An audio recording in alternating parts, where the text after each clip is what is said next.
Friends, આજે આપણે બનાવીએ છોલે બિરયાની. આ મારી પોતાની રેસીપી છે. આ તમને ક્યાંય મળશે નહીં.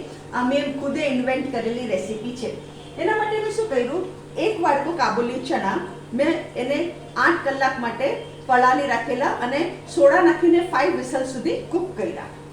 અને આ જ વાડકામાં મેં રાઈસ લીધેલો, બાસમતી રાઈસ, એને 1 કલાક મેં સોક કર્યો અને પછી એને મીઠું, 1 ટેબલસ્પૂન ઘી, એક 1 ઇંચથી થોડોક મોટો તજનો ટુકડો અને 2 લવિંગ અને એ નાખીને મીઠું બી નાખેલું અને એ નાખીને મેં એને 1 વાડકે સવા વાડકો પાણી, 1 વાડકે સવા વાડકો પાણી, સવા વાડકાથી થોડું વધારે, અને 5 વિસલ સુધી કૂક કર્યો બાસમતી રાઈસ. હવે અહીંયા મેં શું કર્યું છે, મીડિયમ સાઇઝ કાંદો અને મીડિયમ સાઇઝ ટમાટર અને 3 લીલા મરચા અને 1 ઇંચ આદુનો ટુકડાની પેસ્ટ, એ બધું મેં સોટે કરી રાખ્યું છે. હવે આપણે આમાં કરવાનો મસાલો. મસાલામાં શું છે, 1 ટીસ્પૂન ભરીને બિરયાની મસાલો, 1 ટીસ્પૂન ભરીને છોલે મસાલો, એ આપણે આમાં નાખી દેવાનું. બિરયાની અને છોલે મસાલા. બીજી સામગ્રી જોશે, ધાણા જીરું પાવડર, હું તમને કહેતી જાઉં છું, 1 ટીસ્પૂન ભરીને નહીં.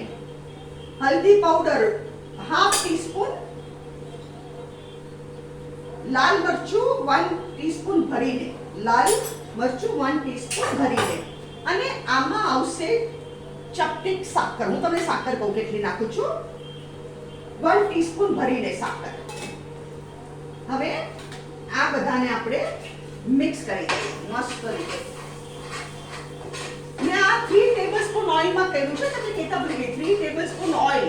3 ટેબલસ્પૂન ઓઇલમાં મેં કાંદા, ટમેટા, લીલા મરચા બધું ફ્રાય કર્યું અને આદુનો ટુકડોની પેસ્ટ.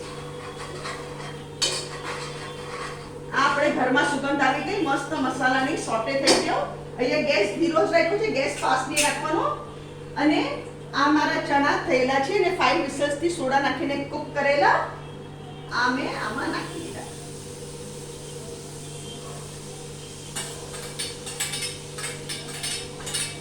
હવે આમાં મેં મીઠું નથી નાખ્યું. કાબુલી ચણા મેં મીઠું નાખીને નથી બાફા, એટલે હું કાબુલી ચણાનું ભાગનું મીઠું નાખું. ભાતમાં ઓલરેડી મીઠું નાખી ચૂકી છું. હવે આને આપણે મિક્સ કરી દઈએ મસ્ત રીતે.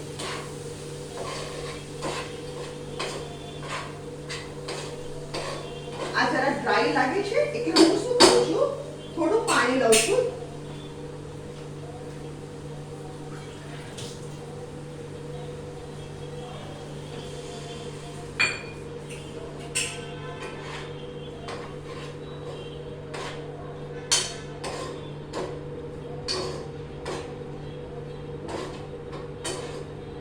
મસ્ત ચણા થઈ ગયા આપણા.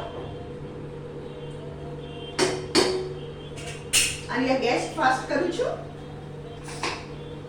આપણે પ્રેશર ઓટોમેટિક આપણે ઓછું થયું.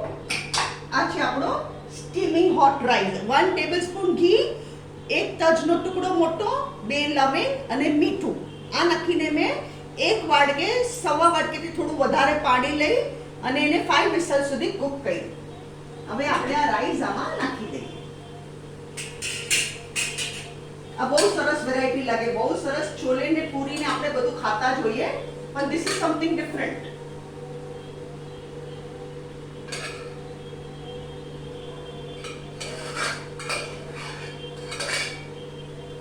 ભાત એકદમ છૂટો ને મસ્ત થઈ ગયો.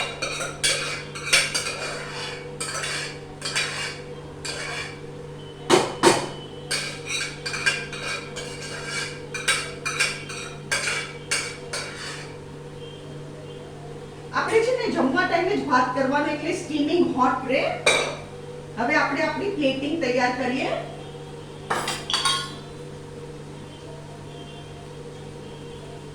અહીંયા હું ગેસ બંધ કરું છું.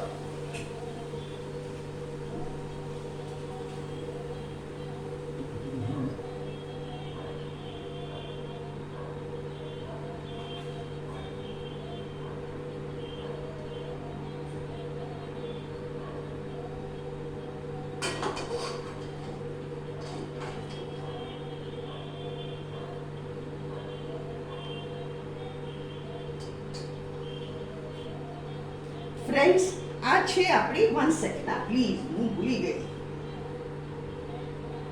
જો આ આપણે અંદર ઉપર કાંદો મૂક્યો, કાંદાની રીંગ. આ છે છોલે બિરયાની, મેં દહીં અને આચાર સાથે પીરસ્યું છે. ઉપર એક કાંદો મૂક્યો છે. અગર તમને આજની મારી રેસીપી પસંદ આવે તો પ્લીઝ કમેન્ટમાં જરૂર લખો અને તમે બી આ રેસીપી જરૂરથી બનાવો. અમારી પોતાની રેસીપી છે, બહુ ટેસ્ટી લાગે અને તમે ફેમિલી સાથે એન્જોય કરો.